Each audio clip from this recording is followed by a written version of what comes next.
2022 चुनाव चल रहा है और ऐसे में प्रत्याशी अपने पूरे जोर शोर से लगे हुए हैं।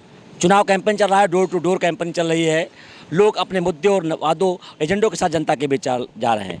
हमारे साथ ऐसे ही एक प्रत्याशी हैं नरेश भदौरिया सिंह जी। उन्होंने ये एक अनोखे लुक में प्रचार कर रहे हैं। आप देख सकते हैं काली जो है ड्रेस के साथ में पूरा जो है लग रहा है कि कहीं से चंबल घाटी के गुंडे आ गए हों उस रूप में प्रचार। क्या इसका मकसद है, ये इनसे जानते हैं। भदौरिया जी बताइए इस लुक के पीछे क्या राज है। हम ये पूरी जो व्यवस्था है इसका काले लिबास में विरोध ताकि आप ये क्या रटना है। आखिरकार अगर कोई कह रहा हम कर्जा माफ़ कर देंगे, कोई कहता हम सिलेंडर दे देंगे, कोई कहता हम चावल दे रहे हैं, कोई कहता हम तेल दे रहे हैं, कोई कहता हम चना दे रहे हैं, कोई कहता नमक दे रहे हैं। आखिरकार इस तरह माफ़ी में ही तो ये सब देश चला जा रहा। हम कहते हैं कि गरीबों को काम दो, बदले में दाम दो। देश के अंदर कारखाने लगाओ, देश के अंदर स्कूल बनाओ ताकि इस देश के नौजवान पढ़ें, आगे बढ़ें। और ये कहते हैं केवल नौजवानों को, इस देश के लोगों को हाथ फैला के बस भिखमंगों से ज़्यादा ऊपर इनका स्तर न बढ़ने पाए। इसीलिए हम इस व्यवस्था का विरोध करते हैं और हम कह रहे हैं कि जो माफ़ी की बात करेगा मुल्क का सत्यानाश पढ़ेगा। और नेताओं तुम शर्म करो, माफ़ी की बातें बंद करो। और यदि माफ़ीनामा नहीं रुका तो ये देश बिक जाएगा, मेहनत कश मर जाएगा।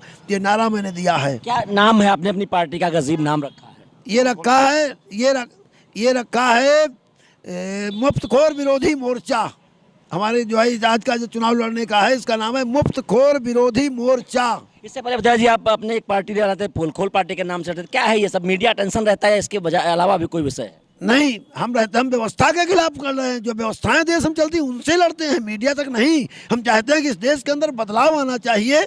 आखिरकार पूरी दुनिया चांद पे चढ़ गई और यहाँ बस वही हम हाथ फैलाए खड़े हैं। ऐसे हाथ लिए कि बस 2 किलो गेहूँ ले लो, 2 किलो चावल ले लो, 1 किलो तेल ले लो, 1 किलो मसूर ले लो। और कोई कहता है 2 स्कूटी ले लो, एक कहते हैं 2 लीटर हम साल वो महीने में पेट्रोल देंगे। क्या लगता है आपके हिसाब से किसी पार्टी का मैनिफेस्टो ठीक नहीं है? बिल्कुल, ये सब जिनके भी मैनिफेस्टो हैं राष्ट्रद्रोही हैं और ये सब जितने भी मैनिफेस्टो बना ले सब आर्थिक आतंकवादी हैं। ये जो है इकोनॉमिकली टेररिस्ट हैं। आपका मैनिफेस्टो क्या है, भदौरिया का मैनिफेस्टो? हमारा मैनिफेस्टो है कि गरीबों को काम दो, बदले में दाम दो।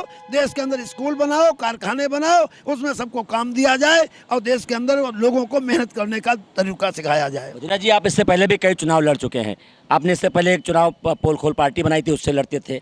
तो ऐसा तो नहीं कहीं आप केवल मीडिया का अटेंशन की तरफ खींचने के लिए सब करते हैं, यही सब वेशभाषा बनाते हैं? नहीं, वेशभाषा नहीं बनाता हूँ मैं। व्यवस्था का विरोध करने के लिए सब वेशभाषा बनाता हूँ। और मैं तब भी कहता हूँ, आगे भी जब तक जिंदा रहूँगा ये कहता रहूँगा कि देश बड़ा है।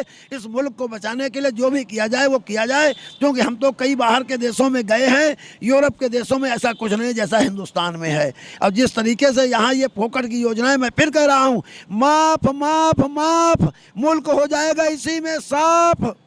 इसलिए माफ़ी की बात बंद करो और इस देश के लोगों को काम दो, बदले में दाम दो। क्या लगता है आपको, लोग आप जिस इस वेशभूषा के साथ लोगों के बीच में जा रहे हो, वो आपकी बात को मानेंगे, तवज्जो देंगे? हाँ, इस देश का यहाँ का पढ़ा लिखा जितना भी समुदाय है, जो बुद्धिजीवी है, उसने मुझे बहुत ही समर्थन किया है। कहा अच्छी बात है, तुम हिम्मत किए हो, दम के साथ बात कहा है। इस देश के अंदर हम 52% 53% लोगों हम गुस्से का शिकार भी हो जाएंगे, लेकिन कोई बात नहीं है। हमें वोट मिले न मिले ये कोई बड़ा सवाल नहीं है। ये देश के अंदर व्यवस्था परिवर्तन होना चाहिए, ये बड़ा सवाल है। संदेश देना चाहते हैं आप? संदेश देना चाहता हूँ। तो ये है नरेश सिंह भदौरिया जी, जो मुफ्तखोरी विरोधी मोर्चा बना करके लोगों के बीच में जा रहे हैं। सभी पार्टियों के मैनिफेस्टो पर उन्होंने बड़े सवाल खड़े किए हैं और लोगों को काम दो, काम के बदले दाम दो के मैनिफेस्टो के साथ जनता के बीच में जा रहे हैं। जनता इनके मैनिफेस्टो को कितना पसंद करेगी, कितना मानेगी, ये तो चुनाव का परिणाम बताएगा। लेकिन इनका ये लुक और ये वोट मानने का जो स्टाइल है वो जनता के बीच में काफ़ी चर्चा का विषय है। लखीमपुर खीरी पोस्ट, गोपालगिरी।